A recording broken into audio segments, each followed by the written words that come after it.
ಇನ್ನೇನು ಶಿವರಾತ್ರಿ ಹಬ್ಬ ಬರ್ತಾ ಇದೆಯಲ್ವ, ಹಾಗಾಗಿ ದೇವ್ರ ಮನೆ ಕ್ಲೀನ್ ಮಾಡಿ ದೇವ್ರ ಸಾಮಾನೆಲ್ಲ ತೊಳ್ಕೊಂಡು ಅರಿಶಿನ ಕುಂಕುಮ ಇಟ್ಟು ಪೂಜೆ ಮಾಡ್ತಾಯಿದ್ದೀನಿ.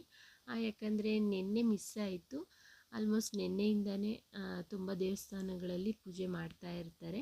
ನಮ್ಮೂರಲ್ಲೂ ಸಹ ಅಷ್ಟೇ. ನಿನ್ನೆ ಬಂದು ಚಂಡಿಕಾ ಹೋಮ ಎಲ್ಲ ಮಾಡಿದರು.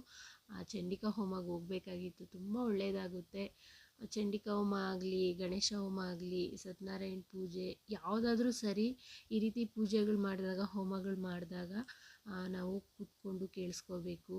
ನಮಗೆ ಮತ್ತು ನಮ್ಮ ಮನೆಯವ್ರಿಗೆ ತುಂಬ ಒಳ್ಳೆಯದಾಗುತ್ತೆ. ಅಂದರೆ ಮಕ್ಳಿಗೂ ಸಹ ನಮ್ಮ ಮನಸ್ಸಲ್ಲಿ ಏನಾದರೂ ಇದ್ದರೆ ಅಲ್ಲಿ ಕೂತ್ಕೊಂಡು ಅದ್ರ ಬಗ್ಗೆ ನಾವು ಜ್ಞಾನ ಮಾಡಿಕೊಂಡು ಅವ್ರು ಹೇಳೋದು ಕೇಳಿಸ್ಕೊತಾ ಇದ್ದರೆ ತುಂಬ ನಮಗೆ ಪ್ರತಿಫಲ ಸಿಗುತ್ತೆ.